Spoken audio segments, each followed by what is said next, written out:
தமிழ் சினிமாவினுடைய மூத்த நடிகையான சௌகார் ஜானகி அம்மா சமீபத்தில் உயிரிழந்திருந்தாங்க. அவங்களுடைய இறப்புக்கு பிறகு இப்போ 2 நாட்கள் கழித்து அவங்களுடைய வீட்டு தேடி கருப்பு நிற சூட்கேஸ் ஆனது வந்திருக்குங்க. அந்த கருப்பு நிற சூட்கேஸில் என்ன இருக்குது அப்படின்றத பற்றின ஒரு அப்டேட் தான் நாம் இந்த பதிவில் தெளிவாக பார்க்க போகிறோம். 94 வயதான சௌகார் ஜானகி அம்மா சமீபத்தில் உடல்நலக்குறைவு காரணமாக மூச்சுத்திணறல் காரணமாக காலமாயிருந்தாங்க.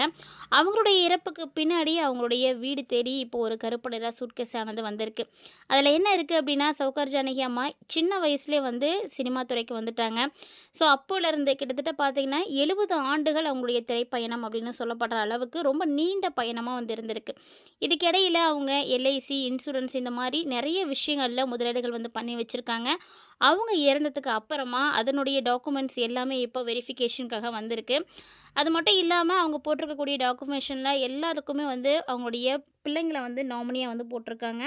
ஸோ தன்னுடைய மகனுக்கு 50%, மேலும் இருக்கக்கூடிய 2 மகள்களுக்கு 25 அப்படின்ற விதத்தில் 50% பங்கீடு கொடுத்த மாதிரி தான் அவங்களுடைய இன்சூரன்ஸ் காப்பியானது இருந்திருக்கு. ஸோ அதனுடைய ஒரு டாக்குமெண்ட் வெரிஃபிகேஷன் தான் இப்போ நடந்துகிட்டு இருக்குது. ஸோ அந்த ஒரு விஷயத்தை பார்த்துட்டு அவங்களுடைய குடும்பத்தார் எல்லாருமே மிகவும் அதிர்ச்சி அடைந்திருக்காங்க. ஸோ அவங்களுடைய சேமிப்பு அப்படின்றது அவங்களுடைய இறப்புக்கு பின்னாடி அவங்களுடைய குழந்தைகளுடைய வாழ்வாதாரத்துக்கு உதவியாக இருக்கிற மாதிரி அவங்க செய்துட்டு போயிருக்கக்கூடிய அந்த ஒரு செயலானது இப்போ சமூக வலைத்தளங்கள் மூலமாக மிகவும் வைரலாக பரவிட்டு இருக்கு. சௌகார் ஜானகி அம்மாவினுடைய மறைவுக்கு பிறகு அவங்கள பற்றின ஒவ்வொரு விதமான சுவாரஸ்யமான விஷயங்களும் இப்போ வெளியாகிட்டு இருக்குங்க. அதில் ஒன்று தான் அவங்க சேமித்து வைத்த இந்த சேமிப்பு. ஸோ எல்ஐசி அப்படின்றது எல்லா நடிகர்களுமே போட்டு வச்சுருக்காங்க. ஸோ அவங்களுடைய இறப்புக்கு அப்புறமா அவங்களுடைய ஃபேமிலி மெம்பர்ஸ்க்கு கிடைக்கிற மாதிரி நிறைய விஷயங்களை செய்துட்டு போயிருக்காங்க. இந்த மாதிரி தான் இப்போ சௌகார் ஜானகி அம்மாவும் செய்திருக்காங்க. ஸோ இது எல்லாரும் செய்திருக்கக்கூடிய விஷயமா இருந்தாலுமே கூட எப்போதுமே ஒருத்தங்க இன்சூரன்ஸ் போடுறாங்க அப்படின்னா அவங்க வீட்டில் இருக்கக்கூடிய பசங்களை தான் நாமினியாக போடுவாங்க. அவங்களுக்கு தான் எல்லாம் கிடைக்கிற மாதிரி செய்திருப்பாங்க. ஆனால் சௌகார் ஜானகி அம்மா கிட்ட அந்த மாதிரி எந்த பாரபட்சமும் கிடையாது. ஸோ ஆண் பெண் அப்படின்ற எந்த ஒரு பாரபட்சமும் இல்லாமல் தன்னுடைய மகள்களுக்கும் மகனுக்கும் சரிபாதி தான் அப்படின்ற மாதிரி எல்லாத்தையும் பிரித்து வச்சுருக்காங்க. ஸோ அவங்களுடைய சொத்துக்களையுமே அவங்க அப்படி தான் பிரித்து வச்சுருந்தாங்க. எல்லாத்துக்குமே எல்லாமே இருக்கணும். அவங்க விட்டுட்டு போகக்கூடிய அந்த ஒரு சொத்தின் மூலமாக அவங்களுடைய முன்னேற்றத்துக்கு வழி செய்கிற மாதிரி ஏதாவது ஒரு வகையில் யூஸ்ஃபுல்லாக இருக்கணும் அப்படின்ற மாதிரி தான் அவங்க சொத்துக்களையுமே 3ஆக தான் டிவைட் பண்ணிட்டு போயிருந்தாங்க. ஸோ அதே மாதிரியே தான் இந்த இன்சூரன்ஸ் பணத்தையுமே எல்லாருக்கும் கிடைக்கணும் அப்படின்ற மாதிரி 3 பேத்துக்குமே டிவைட் பண்ணியிருக்காங்க. ஸோ இந்த விதமான டாக்குமெண்ட் எல்லாம் படித்து பார்க்குறத போது அவங்க ஃபேமிலி மெம்பர்ஸ் எல்லாருமே ரொம்ப எமோஷ்னல் ஆகிருக்காங்க. ஸோ அவங்களுடைய குழந்தைங்களுக்காக அவங்க சேர்த்து வச்சுட்டு போயிருக்காங்க அப்படின்றத எல்லோரும் இப்போ தெரிஞ்சிட்ருக்காங்க. கிட்டத்தட்ட பார்த்திங்கன்னா இவங்க 19 வயசில் திரைத்துறைக்கு வந்தாங்க. இவங்க திரைத்துறைக்கு வரும்பொழுது கை குழந்தையோடு தான் வந்திருக்காங்க. ஸோ அவங்க கணவருடைய முழுமையான ஒத்துழைப்பின் பேரில் இவங்க திரைத்துறையில் மிகப்பெரிய அளவில் சாதனைகள் எல்லாம் பண்ணாங்க. இருந்தாலுமே கூட இடையிலேயே அவங்களுடைய கணவரையும் அவங்க இழந்துட்டாங்க. ஸோ தனக்கு உதவியாக இருந்த எல்லாமாவும் இருந்த கணவர் போனதுக்கு அப்புறமா தன்னுடைய மகளுக்காக எல்லா விஷயங்களையும் அவங்க செய்திருந்தாங்க. ஸோ என்னதான் புதிய தலைமுறையினர் வந்தாலுமே கூட ஒவ்வொருத்தருமே ஒவ்வொரு வருஷமும் புதுசு புதுசாக நிறைய நடிகைகள் வந்தாலுமே கூட இவங்களுக்குன்னு ஒரு இடத்த அவங்க தக்க வச்சுக்கிட்டாங்க. ஸோ அவங்களுக்கு ஏற்ற மாதிரி அம்மா கேரக்டர்லேயோ இல்லை மாமியார் கேரக்டர்லேயோ பாட்டி கேரக்டர்லேயோ இந்த மாதிரி ஏதோ ஒரு வகையில் அவங்களுக்கு கூட நடிக்கிற மாதிரி தான் இவங்களும் அவங்கள தயார்படுத்திட்டாங்களே தவிர இனி நமக்கு எந்த வேலையும் கிடையாது, நம்மளை இனிமேட்டுக்கு யாரும் பார்க்க மாட்டாங்க அப்படின்னு நினச்சி அவங்க திரைத்துறையை விட்டு ஒதுங்கிலாம் போக கிடையாது. கிட்டத்தட்ட பார்த்திங்கன்னா அவங்க ரொம்ப வருஷமாக திரைத்துறையில் இருந்திருக்காங்க. இவங்களுடைய சாதனைகள் அப்படின்னு சொல்லணும் அப்படின்னா எல்லாரோடையும் இவங்க நடித்தது விதம் தான். ஸோ எந்த மொழியாக இருந்தாலுமே கூட அதில் கொஞ்சம் கூட பயப்படாமல் அவங்களுக்கு தெரியுதோ தெரியலையோ மனப்பாடம் பண்ணியாவது அந்த விஷயத்தை டப்பிங்காக பண்ணிடுவாங்களாம். ஸோ ரொம்ப சிறந்த ஒரு நடிகையாக தான் இருந்திருக்காங்க. அந்த காலத்திலே எம்ஜிஆர், சிவாஜி கணேசன் சார் இவங்களோடலாம் நடித்து மிகப்பெரிய அளவில் தனக்கான ஒரு அங்கீகாரத்தை வாங்கிக்கிட்டாங்க. ஸோ 2022 தான் மத்திய அரசு இவங்களுடைய நடிப்பை பாராட்டி அவங்களுக்கு பத்மஸ்ரீ விருதையும் கொடுத்துருந்தாங்க. இந்த விருதை வாங்கினதுக்கு அப்புறமா அவங்க ஒரு பேட்டியில் சொல்லியிருந்தாங்க, ஸோ இனி என்னுடைய வாழ்நாளில் நான் அடைய வேண்டிய விஷயம் அப்படின்னு ஒன்றுமே கிடையாது, எல்லாமே பார்த்துட்டேன்.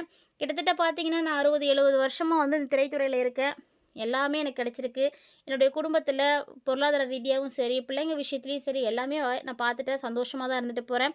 இனி எனக்கு எதுவும் வேணும் அப்படின்லாம் ஒன்றுமே கிடையாது. இறப்பு அப்படிங்கிறது எல்லாருக்கும் வர வேண்டிய ஒரு விஷயந்தான். இனிமேட்டுக்கு எனக்கு இறப்பு அப்படின்றது வந்தாலுமே கூட எனக்கு அத பத்தி கவலை கிடையாது. இந்த தமிழ் அரசு எனக்கு நிறைய விருதுகளையும் கொடுத்து சிறப்பிச்சிருக்கு அப்படின்ற மாரி புகழ்ந்து வந்து பேசியிருந்தாங்க. அதோடு மட்டும் இல்லாம இவங்க சேகரித்தது இவங்களுடைய ரசிகர்கள் தான். ஏன்னா அந்த வயசுல அவங்க நடிக்க வந்தப்போ, அவங்களுக்கு அங்கீகாரம் கிடைக்குமா? கிடைக்காதா? அப்படின்னு ரொம்ப ஒரு சந்தேகத்தில தான் வந்து நடிக்க வந்திருந்தாங்க. ஆனா இவங்களுடைய நடிப்பு திறமைய பார்த்துட்டு கோடான கோடி ரசிகர்கள் இவங்களுக்கு வந்து கிடைச்சாங்க.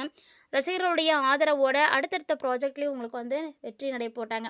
சௌகார் ஜானகியுடைய நடிப்பு பயணத்தில அவருடைய கதாபாத்திரங்கள் எல்லாமே பார்த்தீங்கன்னா, ரொம்ப ரொம்ப முக்கியமான ஒரு அம்சமா தான் இருந்திருக்கு. ஆரம்பத்தில சோகமான காட்சிகள்லயும், உணர்ச்சிமிக்க பாத்திரங்கள்லயும் தான் அவருக்கு வந்து நடிக்கிறதுக்கான வாய்ப்பு அதிகமா வந்து கிடைச்சிருக்கு.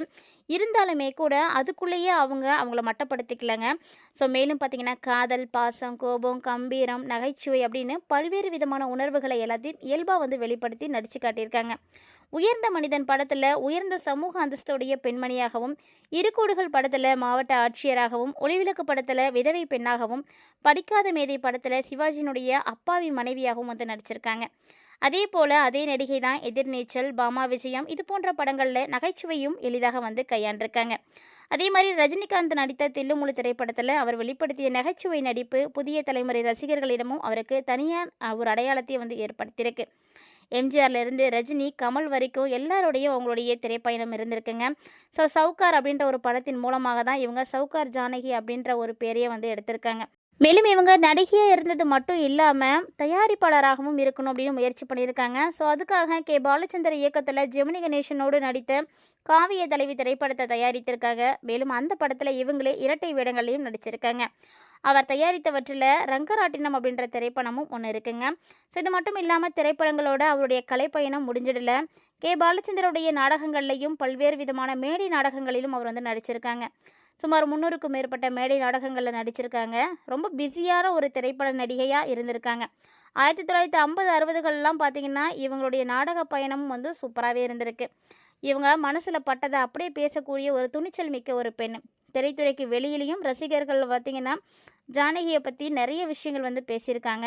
எந்த விஷயமா இருந்தாலுமே கூட கவலைப்படாமல், யாருக்கும் பயப்படாமல் வெளிப்படையாக வந்து பேசக்கூடிய குணம் இவருக்கு இருந்திருக்கு அப்படின்ற மாதிரி அவருடைய வாழ்க்கை குறித்த பதிவுகள் வந்து சொல்லுதுங்க. அது மட்டும் இல்லாமல் இவங்க எப்போதுமே வந்து நடிக்கக்கூடிய நேரங்களில் அவங்களுடைய உடையாக இருக்கட்டும், காரு, பெட்ரோலு, உணவு இந்த மாதிரி எல்லா செலவுகளையுமே தன்னுடைய சொந்த செலவுலேயே வந்து சேர்த்துப்பாங்களாம். அந்த மாதிரி ஒரு தொழில்முறை ஒழுக்கத்தை வந்து கடைபிடித்த நடிகையாகவும் சவுகார் ஜானகி அவங்க தாங்க வந்து பணியாற்றியிருக்காங்க. ஸோ இந்த விஷயங்கள் பார்த்திங்கன்னா அவங்களோட ஒர்க் பண்ணவங்க எல்லாருமே நிறைய பேர் வந்து ஷேர் பண்ணியிருக்காங்க. ஸோ மேலும் நிறைய விருதுகளால் வந்து அங்கீகரிக்கப்பட்டவங்க, வாழ்க்கை முழுக்குமே கலைக்காக வந்து அர்ப்பணித்தவங்க அப்படின்னு இவங்களை வந்து சொல்லலாம். ஸோ பல்வேறு விதமான கௌரவ பட்டங்களை வந்து வாங்கியிருக்காங்க. ஸோ இந்த மாதிரி நிறைய விஷயங்களை சாதித்த சவுகார் ஜானகி இன்னைக்கு வந்து இல்லை அப்படின்றது திரைத்துறைக்கு மிகப்பெரிய ஒரு இழப்பாகவே பார்க்கப்படுது. ஸோ அவருடைய ஆன்மா சாந்தி அடையணும் அப்படின்னு எல்லாருமே வந்து இறைவனை வந்து பிரார்த்தனை செய்துக்கோங்க.